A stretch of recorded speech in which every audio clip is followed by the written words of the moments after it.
Hello friends, good evening. आज हम लोग केस के बारे में चर्चा करेंगे। आज का जो हमारा विषय है वो केस को लेकर के है, जिसको हम लोग हिंदी में कारक कहते हैं। तो चलिए शुरुआत करते हैं चैप्टर की। यहाँ पर लिखा हुआ है नाउन के 5 कारक होते हैं। उन पांचों का नाम यहाँ पर दिया गया है। नॉमिनेटिव केस, हिंदी में कर्ता कारक। सेकंड, ऑब्जेक्टिव केस, कर्म कारक। पॉसेसिव केस, अधिकार कारक। नॉमिनेटिव ऑफ एड्रेस, नाम से किसी को एड्रेस किया जाए, चौथा कारक है। और पांचवा हमारा है केज इन अपोजिशन, समान अधिकरण। कारक वाक्य में नाउन का कार्य दिखाता है। ये जितने भी कारक हैं सेंटेंस में अगर इनका यूज होता है तो एज ए नाउन का काम करते हैं। जैसे पहला यहाँ दिया है नॉमिनेटिव केज। वाक्य में जो नाउन कर्ता होता है वह नॉमिनेटिव केज में होता है। इट मीन्स कोई ऐसा सेंटेंस जिसमें कोई नाउन आया हो और यदि वह नाउन सब्जेक्ट के रूप में यूज किया गया है तो उसको हम लोग नॉमिनेटिव केज या सब्जेक्टिव केज कहते हैं। जैसे यहाँ पर एक एग्जाम्पल है, Rita pledge cricket. Rita cricket खेलती है, तो क्रिकेट खेलने वाला कौन है?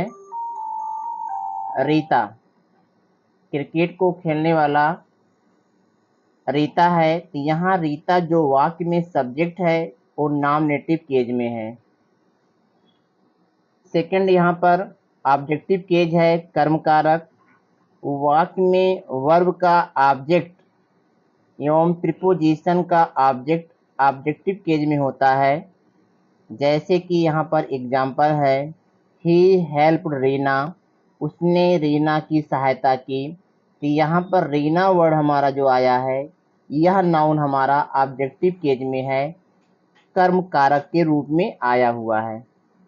ठीक, सेकंड सेंटेंस यहाँ पर है, सी एट आ बनाना, वह एक केला खाती है। तो यहाँ पे बनाना वर्ड हमारा जो बोल्ड में प्रिंट है यह हमारा ऑब्जेक्टिव केज है, कर्म कारक है। आगे लिखा हुआ है रीना एवं बनाना ऑब्जेक्टिव केज में है, जिसके बारे में हम लोग बात पहले ही किए कि दोनों ही वर्ड हमारे ऑब्जेक्टिव केज में है।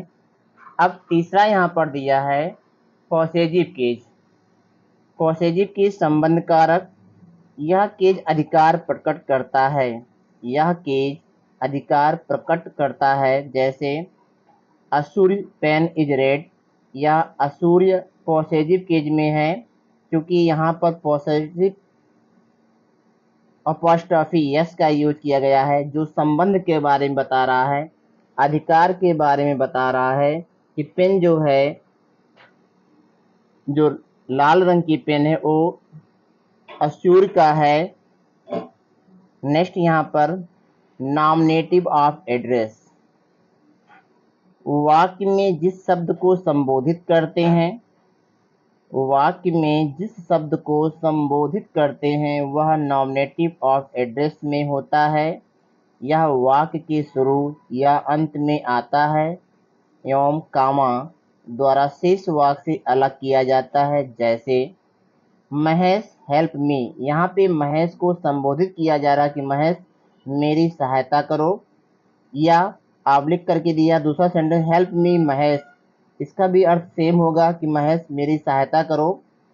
अंतर सिर्फ इतना है कि यहाँ पे नॉमिनेटिव ऑफ एड्रेस जो महेश है वो पहले आ गया, उसके बाद कामा का यूज किया गया, और सेकंड सेंटेंस में महेश को पीछे लिखा गया है, उसके पहले यहाँ पर कामा का यूज किया गया है। तो दोनों ही सेंटेंस राइट हैं।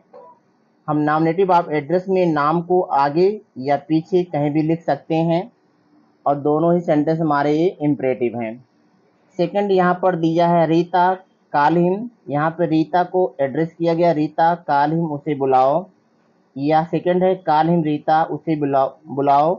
तो दोनों ही सेंटेंस का अर्थ सेम है। यहाँ पर दोनों में ही रीता को ही एड्रेस किया जा रहा है।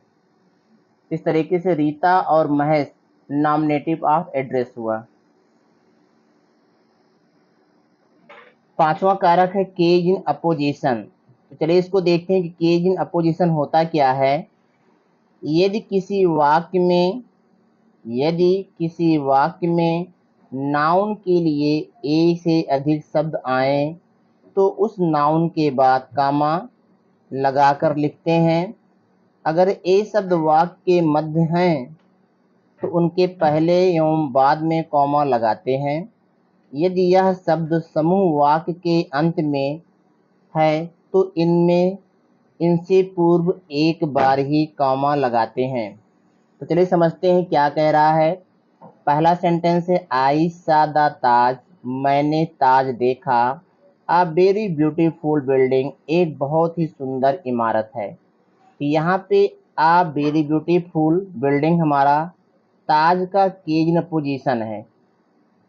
फर्स्ट सेंटेंस में अ वेरी ब्यूटीफुल बिल्डिंग, यह पार्ट जो है सेंटेंस में केज इन अपोजिशन है द ताज के लिए आया है कि जिसको हमने देखा वो जो है एक बहुत ही सुंदर इमारत है। तो यहाँ पर कामा का यूज किया गया, सिंगल कामा, क्योंकि ये लास्ट में आया है। चलिए सेकंड देखते हैं। Rajesh a teacher is my friend.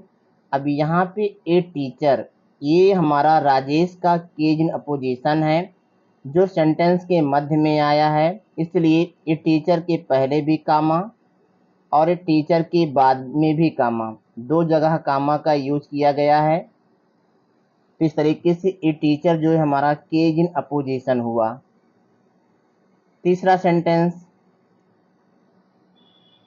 Gandhi ji the father of nation was a great man. Gandhi ji राष्ट्रपिता, अ ग्रेट मैन एक महान व्यक्ति थे। तो यहाँ पे द फादर ऑफ नेशन, राष्ट्र के पिता, द फादर ऑफ नेशन, यह पार्ट हमारा गांधी जी का केज इन अपोजिशन हुआ जो सेंटेंस के मध्य में आया हुआ है, इसलिए गांधी जी के बाद कामा का यूज किया गया और नेशन के बाद यहाँ पर कामा का यूज किया गया।